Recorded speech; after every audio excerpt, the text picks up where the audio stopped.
Let's go and graph the cosecant of 2x. Now, whenever I'm graphing cosecant, I actually don't like to think of cosecant at all. What I simply want to think of is going to be the reciprocal function, which in this case is going to be the sine of 2x, because I'm pretty familiar with what the sine of 2x is going to look like. It's going to look something like that. It has a period of 2 pi, has an intercept at pi, and then it has a maximum at pi halves, and then a minimum at 3 pi halves. Okay, now this is what we call the initial period of our sine graph. So when we have this 2x, we need to understand what exactly is that going to be doing to our graph. And that's going to be actually condensing the period. It's going to replace our period with 2 pi into pi. The way that we can find our period is simply going to take 2 pi divided by b, which in this case is going to be a 2. So now you can see my period is going to be pi. So this graph is going to complete a revolution, not just in 2 pi, but now it's going to complete it all the way down to pi. So what's going to happen here is we're going to have now a new maximum at pi over 4. This would be 2 pi over 4. This would be a 3 pi over 4. So now the graph is going to have a maximum, which is going to be 1, and a minimum at -1. It's going to go up to here, cross now at pi halves, 3 pi over 4. It's going to go down to -1, and then cross at 1. So now this graph is going to look like this.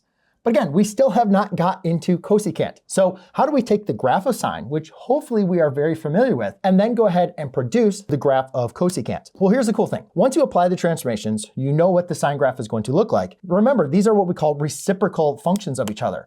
So therefore, the cosecant is going to share the same point as our maximum point of sine. It's also going to share the same point as the minimum down here. Now, where this graph is going to cross at the x-intercept is actually going to be an undefined value for the cosecant. I have videos explaining that when we look at this on the unit circle. So this is going to produce what we call a vertical asymptote. It's also going to occur right here. And the cool thing about doing the initial period is once you understand the x scale, you can just continue that x scale to the right as well as to the left. But I'm just going to focus on doing one initial period. Now, we have 2 points that we know from the sine that's going to be on cosecant. We know where our asymptotes are. And the cool thing is, we remember, there's also an asymptote right here. The cool thing is all we simply need to do is we know that the graph is always going to be approaching our vertical asymptotes. So this graph is going to look something like this, and this one's going to go something like that. Now, we can go ahead and delete everything else that we did to go and do this. So if you're working with a pencil or a light board like myself, then you can go ahead and do that, and your teacher will be nice and happy. You can leave the asymptotes in there, even though those are undefined values. It shows the undefined values in there, and that is how you graph the cosecant of 2x.